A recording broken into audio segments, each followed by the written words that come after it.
Recorded Books and One Click Digital present Power, Seduction, and Scandal by Angela Winters, narrated by Shari Peele. Chapter 1. Sherise Robinson took a look around and had to smile. At 30, she was sitting on luxurious leather seats in the back of a driven car on her way to a meeting where she was going to be named one of the most powerful, influential people in the country. Not bad for a girl from the mean streets of Southeast D.C., who no one believed would ever amount to anything. She checked her makeup mirror even though she didn't have to. She looked flawless. Her golden caramel skin was glowing against her silky dark brown hair that she'd recently cut to a few inches below her shoulders, adding more sophistication. She had perfect high cheekbones and full, sultry lips, but the highlight of her face was her piercing green eyes.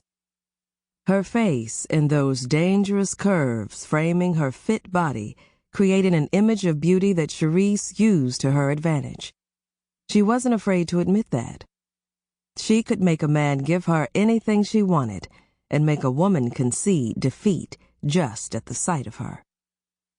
But looks alone could never have gotten her where she was today, about to be named the press secretary to the next president of the United States of America. She'd worked her ass off for that.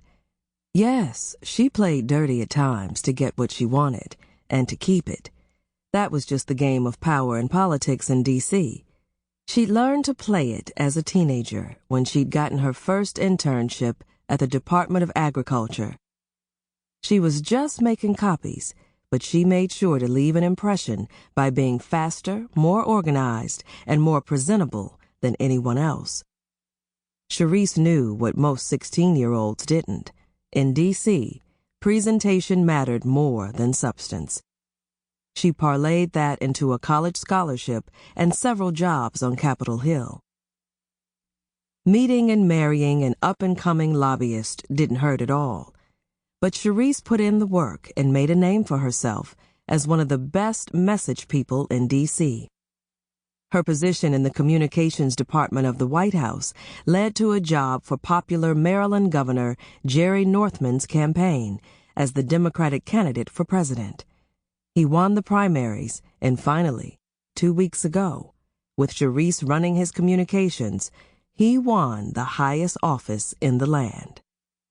And to think, just a year ago, it all... Sample complete. Ready to continue?